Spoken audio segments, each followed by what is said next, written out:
But we do have Doug live via Skype for you guys in just a second. It's Kentucky Derby time, so let's not waste any more time getting these horses. Doug, you're down there. Let's see what you got, man. Welcome back to the show, Doug Cook. Hey, good to see everybody again. And you're right, Phil. I've been so busy working at my regular job, which is horse racing and handicapping. And it's very exciting for me, and this is just a really exciting time. Here we are in late April. The days of April are dwindling down. Kentucky Derby fever is setting in.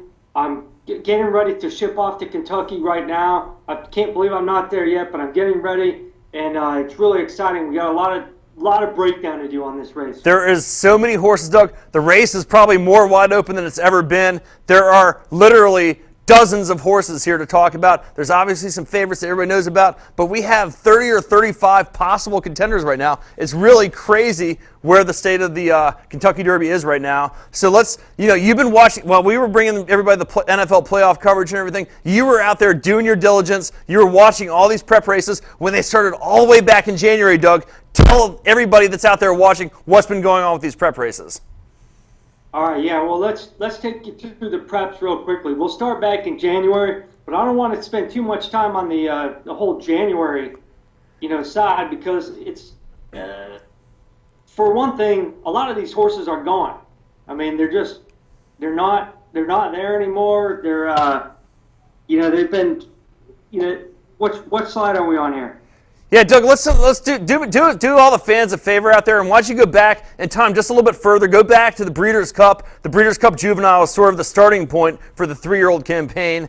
Who won that, and where do the juveniles from that race, how do they look coming forward into the 3-year-old campaign? Well, I tell you what, Bill, obviously the BC Juvenile was won by Uncle Mo, and he did that in alarming fashion. He was, he was drawing away from the field, but this year, Uncle Mo wasn't to be seen for a couple months. All right, so some other horses stepped onto the scene. If we want to go back to January, what happened was, you can see some of the horses that won some of these stakes races back in January, and we're looking at horses like Brethren, and we're looking at Toby's Corner, which actually he came back after failing in the Gotham to win the Wood. We're going to talk about him a little bit more. Brethren proved to be a fraud altogether. Okay, and none of these horses matched what Uncle Mo did last year, but Soldat stepped on the scene with a very impressive Fountain of Youth victory in February. And then you see that Gotham towards the bottom there, where what happened was Toby's Corner did not run his race that he was supposed to, that he had ran previously in the Whirlaway. He had to come back and win the Wood, which we're going to see in a second here. This horse, Tapazar, you'll never see him again. Wilkinson is off the trail, and then you have Dialed In won the Holy Bull, and then if you want to scroll down even further, you can see that he also won the Florida Derby, which he did that very impressively because there was definitely a speed bias going on that day. And then you had the Factor, who was a huge factor, and who was the only horse, one of 3 horses to have triple-digit buyers, but the only horse to actually have multiple triple-digit buyers.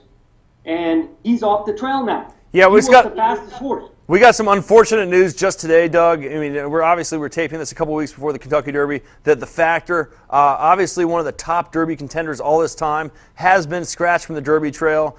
It is unfortunate because he was seriously one of the leading contenders, but Bob Baffert has decided, in the interest of the health of the horse, that he can no longer be a contender, and he'll have to try to win the Derby with a different horse. Yeah, that's exactly right, and he does have that horse, Bill, and we're going to talk about this more in a minute. We will. It's called Midnight Interlude, where you see the Santa Anita Grade 1 there.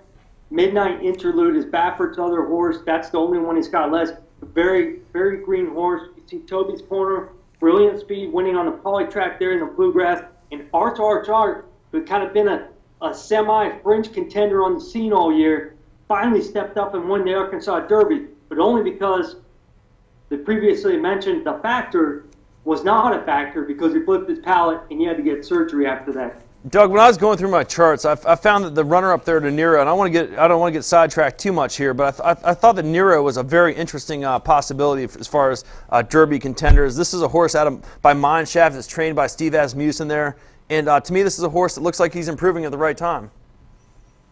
Yeah, well, Phil, we're going to cover him as well. What you're going to find is that if you look at all the handicappers around the nation, a lot of them are ranking Nero number one right now.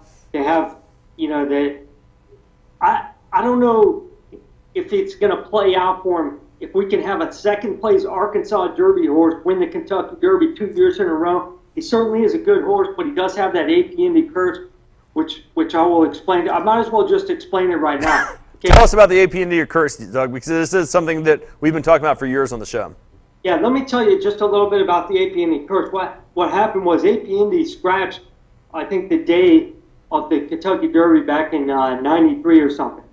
Since then, he's had multiple horses from his direct, sire line, offspring that have run in the Kentucky Derby. Most recently, one of them was Icebox last year, who incidentally finished second. The year before that, there was I Want Revenge, who was scratching the days leading up to the Derby, similar to AP Indy. And so it's kind of like a curse.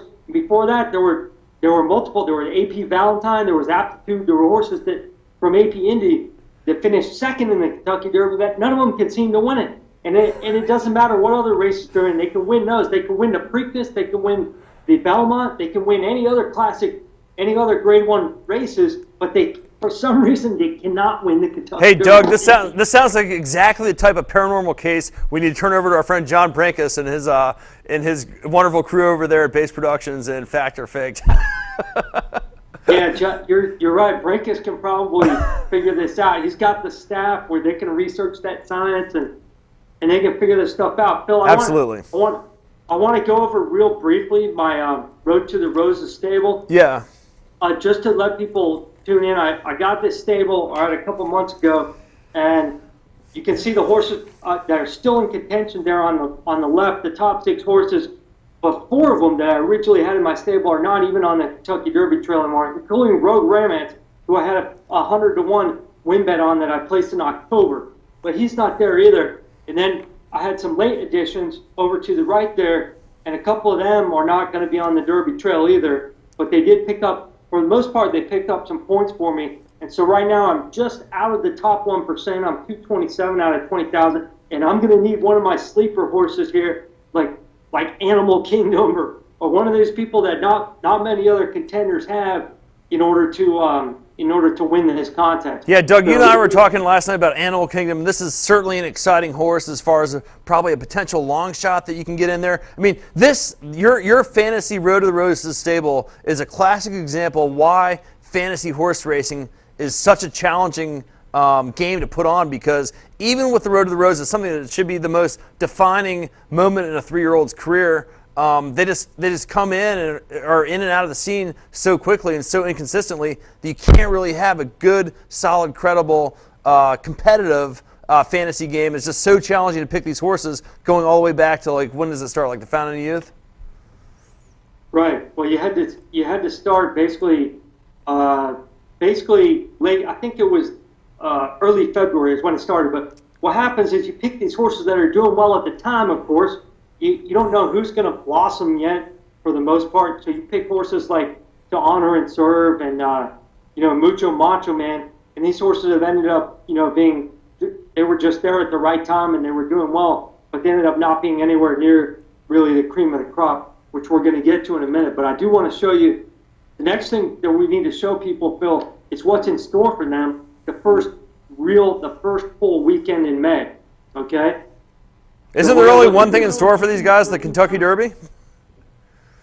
Yeah, well, there's the Kentucky Derby, but as you and I know, Phil, as avid horse fans, there's much more than Kentucky Derby. For example, on April 30th, next weekend, there's going to be a Derby trial, and some horses are going to have a last chance, to get into the Kentucky Derby trial for that race. But then you have May 6th, Kentucky Oaks Day. Look at that. That's 6 graded stakes on that day, including the Grade 1 Kentucky Oaks. And then Kentucky Derby Day is no slouch either. People think Kentucky Derby is the only horse race of the year. Well, guess what? There's a Grade 1 Woodford Reserve Turf Stag, which is amazing, and the Humana Distaff. I mean, these are some of the best horses in North America that are competing, and it's really going to be an exciting weekend, May 6th and 7th. Don't miss it. Turn on your TV to NBC or whatever. But I think Versus is covering a lot of this coverage, Doug. I think I've seen all these commercials during the hockey playoffs that Versus is actually going to be covering these events. So that's pretty exciting. Yeah, you're absolutely right, Doug. A lot of these horses that you may have seen on a couple of your earlier charts here that may have been Kentucky Derby contenders, they are going to be entering these races because they just realized that they're maybe really sprinter horses, or maybe they're milers, or maybe they're turf racing horses. So these are great races for them to enter. You will see several of these names on there. And, a lot of the times, these horses, whether they're good or this is more of a specialty distance for them, you'll see them on the card. They will be bet down because people will know these names from these horses being on the Derby Trail for this entire year so far. And if they're not that great a horse, there is a lot of value to be had on the other horses. Yeah, that's exactly right. So I think there's definitely going to be some value because this is, for one thing, this is the worst crop of 3-year-olds that I've ever seen. And I've talked to some of my fellow horse players, and they're in agreement. This is one of the slowest crops ever. So anything can basically happen this year. But I have this product, by the way, called the Grid. All right, I might as well do the shameless advertising right now. Shameless self-promotion, Doug. We love it. I have this thing called the Grid that, as you know, Phil, I've been working on this thing for a while. We've been using it every year on the show. And it is able to pinpoint certain, qualifiers and contenders. It's uncanny in its results, especially since the last few years I've been able to add in my speed calculations, and it's just been uncanny the way I've been able to get some of these horses. So the Grid has these qualifiers, all right?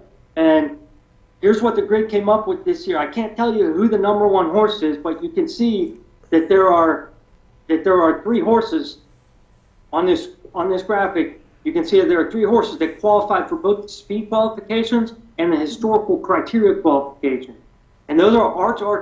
As unimpressed as I was with this Arkansas Derby victory, he is one of the chief contenders, and so is Dialed In and Soldat. All 3 of those horses qualified for both the speed and historical qualification. So theoretically, they're the only horses that can win, right? But then you have horses like Mind That Bird and Giacomo that like to break a lot of the rules. So we need to cover some of those sleepers as well. But these are your key horses. I think if you're going to look at key horses that you're going to key in every part of your exacta and trifecta, those 3 are definitely the key horses. Uncle Mo, by the way, not a criterial qualifier. I think it's very important to notice that even though he may go off as post-time favorite, it's either going to be him or Dialed In, but he is not a criterial qualifier, Phil. Yeah, I think it's really interesting and surprising. I mean, comment at the top. I mean, this is probably one of the. You're talking about how bad this crop is. I mean, this is one of the worst horses I have ever seen in the Kentucky Derby field consideration ever. It's just a lousy horse. He has no chance, and because I'm saying that, he'll probably go on to win the Kentucky Derby now. I'm just kidding. Yeah, but you know what the interesting thing is, Doug? Let's just backtrack. Just give everybody a little bit of a historical perspective. I think the casual fan that watches ESPN, they watch Randy Moss. Hopefully they're watching us every year to get some good Kentucky Derby picks. They're watching TVG and they're watching HRTV, which is hard to watch here in the Northern Virginia area because it's not on the Verizon Fios package of channels. But it seems like every year we're hearing this about how bad and how poor, and this is the worst crop of 3-year-olds that has ever been in the Kentucky Derby field. I mean, why are the horses getting worse and worse every year, it seems? Well, I think that's a great question, Phil, and I think that I'm partially qualified to answer that because I've been following this so closely. But what happened a few years ago is they started really buckling down a lot more in the drug testing for the horses, and so you used to have these horses, on the 3-year-old trail that are just freaking out with all this speed. Well, then it turns out, you know what? Yeah. They were on drugs. They were juiced up. And now with the increased drug testing, especially in Kentucky, what happens is they can't really get away with that anymore.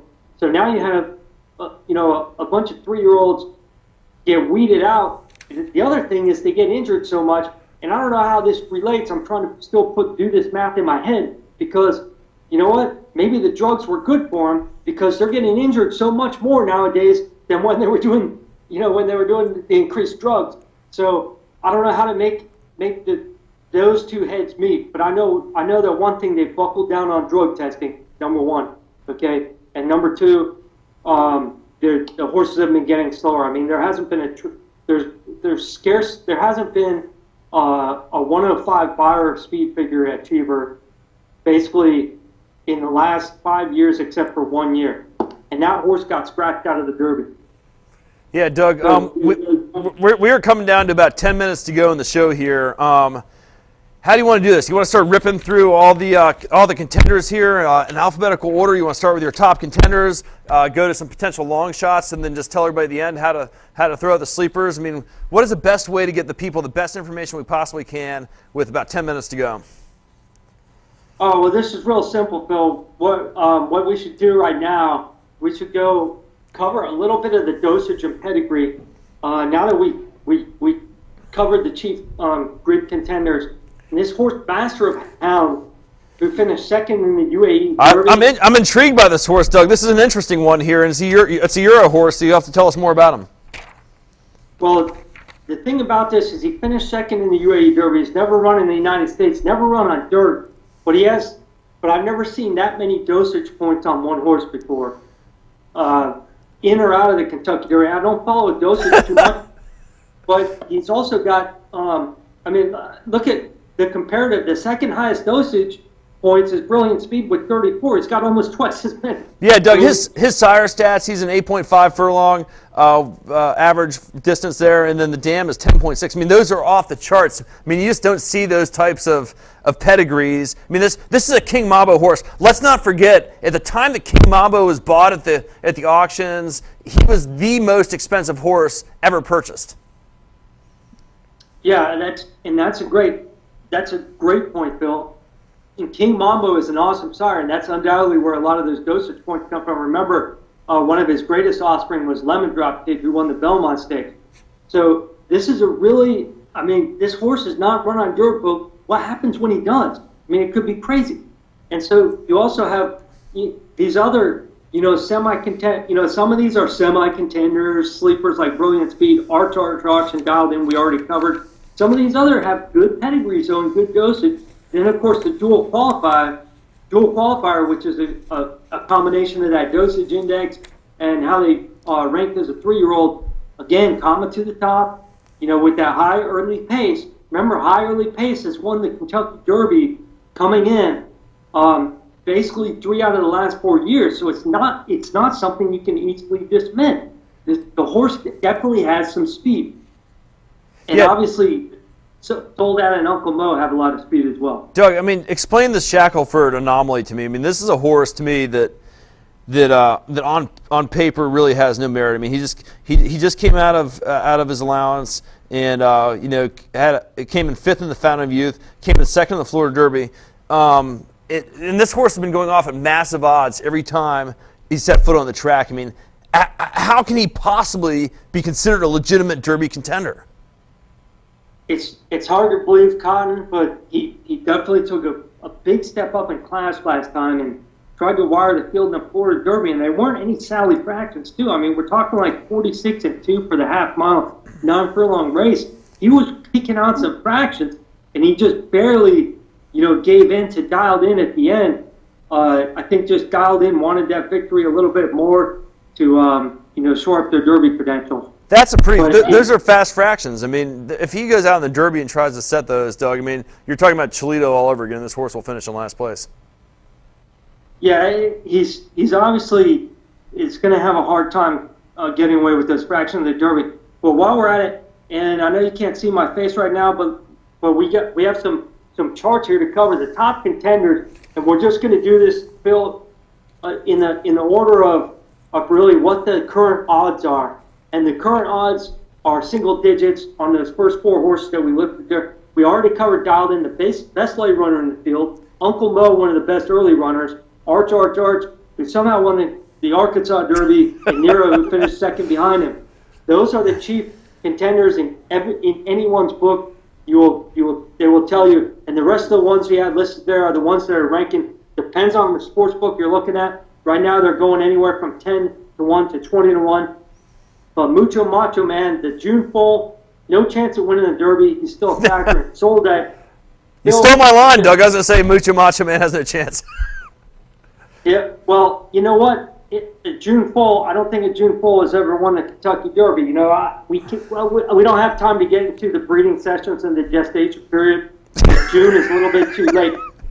But look at this. So, what I want people to know is this Sold Out horse and his half brother, the Factor, who was also a Warfront horse, who was the fastest in the field. Very similar. But Sold Out, I want to tell people, if this race goes on the off track, if this goes sloppy, you know there's been a lot of rain in Kentucky recently. Okay, this goes on the sloppy, you better have Sold Out in all your bets. Yeah, the only knocking at Sold Out, Doug, is that he has no race over the surface at Churchill Downs. Obviously, can handle a sloppy track and is won very impressively in that allowance race. Again, let's remind the viewers that was an allowance race. Now, I'm confused by the information you're throwing about Arch. I mean, it sounds like you're knocking this horse, but on the other hand, it sounds like you're displaying him as a very serious, legitimate contender. Is Arch a horse that can win the Kentucky Derby? Well, Phil, he's just one of 4 horses in the public opinion that is going to be that is currently at single digit. What is Doug Cook's opinion? Well, I showed you the previous chart, Phil. We showed everybody the previous chart where he is a grid finalist on both the speed and the criteria qualifier. He can't be dismissed. But you don't like this horse. I don't know how he can win, but he can. I mean, can you tell us about William Fires? I mean, this is not the name of a trainer that many horse players are familiar with. Many casual viewers are familiar with. Yeah, I believe he's a relative of Early Fires, though, which is a very effective jockey in his day. I know, Phil, that you wanted to talk about Midnight Interlude, which now, after the scratch of the Factor, is Baffert's only horse left, but he's really green, and he's only had 4 lifetime races, none of them as a 2-year-old. Yeah, Doug, I mean, I'm always a fan of stablemates in these types of entries. I mean, the favorite, and then if you have like a longer shot stablemate, yeah, those are the types of horses that I, as a gambler, like to see the value on. I see trainers playing games with these favorites, you know, that for whatever reason, in this case, they just actually pulled them out. So you do have a chance with a horse like Midnight Interlude. I mean, this is a horse that seems to have the pedigree for it. War Chant, if you remember back in the day, was a legitimate Derby contender. This is Baffert. Baffert is one of the best in the best.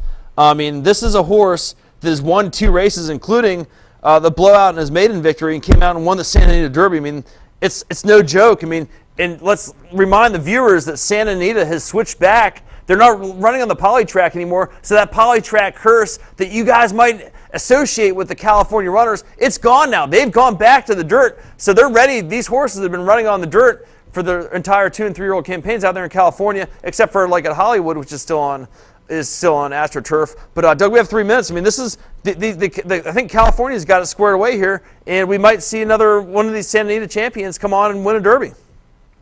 It's definitely possible, Phil. And I just want to mention one more horse on my chart here. Toby's Corner cannot be dismissed at all. He's around 15 to 20 to 1 right now, depending on where you go. But any horse that can run from off the pace and win as a late runner at Aqueduct is definitely worthy of consideration. And he did that twice, both on a sloppy field track.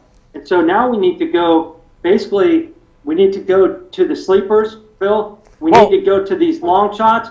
And, you know, we see the Z's there. But Master of Hounds, okay, we already talked about him. Let's talk some more. This horse is really intriguing. And Sway Away, which was one of my early favorites by a Fleet Alex, and again with this Race Native sire line, which usually wins the Kentucky Derby 70% of the time over the last couple of decades. Sway Away and Twinspired may not even get in because they don't have the earning. And these other guys like Animal Kingdom, well, Animal Kingdom is a beautiful animal with a beautiful pedigree for turf. I'm not sure if he can run on dirt at all. Yeah, Leroy de Santa Mo is obviously a great horse. You know, we're talking about Sway Away. Sway Away here is interesting. I mean, Jeff Bond is one of these guys that's been on a pretty good roll lately, Doug. I mean, could he be the next trainer on the block as we have about 2 minutes to go to like be the next breakout trainer on the scene? Phil, Jeff Bond is actually he's a very, very good, very legitimate trainer. I think what happened with Sway Away in the last race is P-Val got too anxious and he moved him to the lead too early. He was in the lead coming into the stretch in the Arkansas Derby, and he should have been way off the lead. He should have been still coming from behind. That's his style, and now it could cost him a trip to the Derby and a possibly Derby victory, because he really does have a great late running ability, but you can't push the button too soon. And this is one of those horses that I'd like to see Calvin Brell, I'd like to see Jeff Vaughn, and somebody else, whoever the owner is, I forgot, to call up Calvin Brell and get him on this horse for the Derby. And I'd like to see him get in the field too, but his earnings are a little bit shy right now. All right, Doug, we got about a minute left here. Let's go ahead and tell everybody out there who you think is going to win it. Well, I can't tell you that. You have to get the Derby grid, but you saw my contenders. I was going to say the Factor, but of course he just scratched, so it's all kind of up in the air now. But you know what the contenders. Who do you think will win it? Yeah, Doug, I'm feeling pretty good. I think a couple of my top three will be dialed in. I do like Midnight Interlude, and I also like Narrow at the last minute. I kind of like Narrow to throw in there. I don't think he should be nearly as heavily favored as they're saying he should be. I think Uncle Mo will hit the board, but I do not think Uncle Mo will win. Yeah, I think he might also, Phil. I think right now I'm siding with Soldat for the most part. I mean, stick with your guns, man. Yes, triple-digit speed figures, so that's good enough for me. All right, Doug, thanks for joining us. We got to get going. We'll see you guys next time after the Kentucky Derby on Fantasy Sports Review. Bye-bye, everybody.